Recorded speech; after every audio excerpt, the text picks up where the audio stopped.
রায়গঞ্জ তথা উত্তরবঙ্গে রক্তদান আন্দোলনকে প্রসারিত করার ক্ষেত্রে অন্যতম হিসাবে যার নামটি উঠে আসে তিনি হলেন সুব্রত সরকার। 70-এর দশক থেকে সমাজ সেবায় নিয়োজিত সুব্রত বাবু, তবে 90-এর দশকে এসে রক্তদান আন্দোলনে যুক্ত হন তিনি। রক্তদানের গুরুত্ব তাকে দিক দিগন্তে ছড়িয়ে দেওয়ার ক্ষেত্রে বিশেষ ভূমিকা গ্রহণ করেছেন রায়গঞ্জের বাসিন্দা সুব্রত সরকার। দীর্ঘ সেই নিঃস্বার্থ সেবামূলক কাজের আন্তর্জাতিক স্বীকৃতি পেলেন তিনি। আমেরিকা বুক অফ রেকর্ডস ও লন্ডন বুক অফ রেকর্ডস নামক দুটি সংস্থার পক্ষ থেকে সুব্রত বাবুকে সম্মান জানানো হয়। জীবনে 100 বার রক্তদানের রেকর্ড গড়েছেন তিনি। 100 জন মৃত ব্যক্তির দেহ দাহ, 1000-এর অধিক মহিলাকে স্বনির্ভর করা, 10,000 যুবক যুবতীকে রক্তদানে উদ্বুদ্ধকরণের নিরিখে এই স্বীকৃতি পেলেন সুব্রত বাবু। এ বিষয়ে শুনবো তার প্রতিক্রিয়া।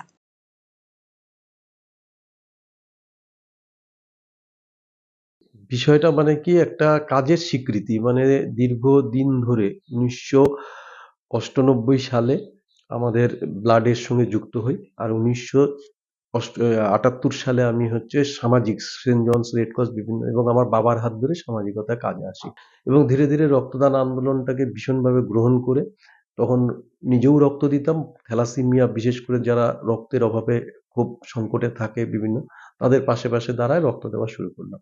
এই করতে করতে আজকে শতাধিক ভার রক্ত যেরকম নিজে দিতে পেরেছি এবং বহু শয়ে শয়ে হাজার হাজার মানুষকেও রক্ত নেয়। এই ধরনের কাজ করতে করতে আমি রামকৃষ্ণ আশ্রমে যুক্ত হই। রামকৃষ্ণ আশ্রম আমাদের পাশে একটা আছে তুলসীপাড়া মোহনবাটিতে।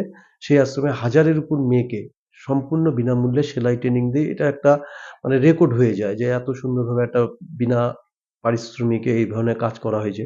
বিভিন্ন সেবামূলক কাজ এই করতে করতে আজকে এই আমেরিকা এবং লন্ডনের দুটি সংস্থা আমার সঙ্গে যোগাযোগ করে।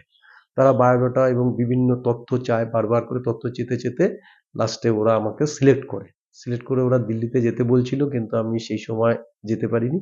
তো ওরা তখন বাই পোস্টে সমস্ত কিছু তথ্য পাঠায়। আগামী দিনের মানে লক্ষ্য কি আমাকে আরো কাজে অনুপ্রাণিত করলো এবং শুধু আমাকে না, আমার এই স্বীকৃতি আরো মানুষকে, আমরা যখন এই কাজটা করতাম বেশিরভাগ মানুষের কাছেই ছিল একটা বার্তা, সুপ্ত বার্তা যে নিজের খায় বনের মোষ তাড়াচ্ছে এই ধরনের, এবং এই করে লাভ কি, হ্যাঁ এইভাবে সমাজে এই কাজ করে লাভ কি, এই ধরনের কথাগুলোই কানে ভেসে আসতো।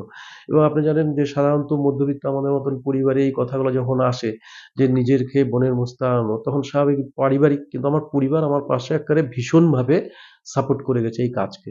মূলত যে আমার এখানটায় হাজারের উপর যে মহিলাদেরকে আমি ট্রেনিং দিয়েছিলাম বিনামূল্যে সহযোগিতায় অগ্রণী ভূমিকা নিয়ে, এবং শুধু ট্রেনিং না, তাদেরকে একটি স্থানীয় কোঅপারেটিভের মাধ্যমে তাদেরকে 10,30,000 টাকা হাতে তুলে দিয়ে স্বনির্ভরের উদ্যোগ নিয়েছিলাম। এইটাই ওদের কাছে বড় আকর্ষণ হয়েছে।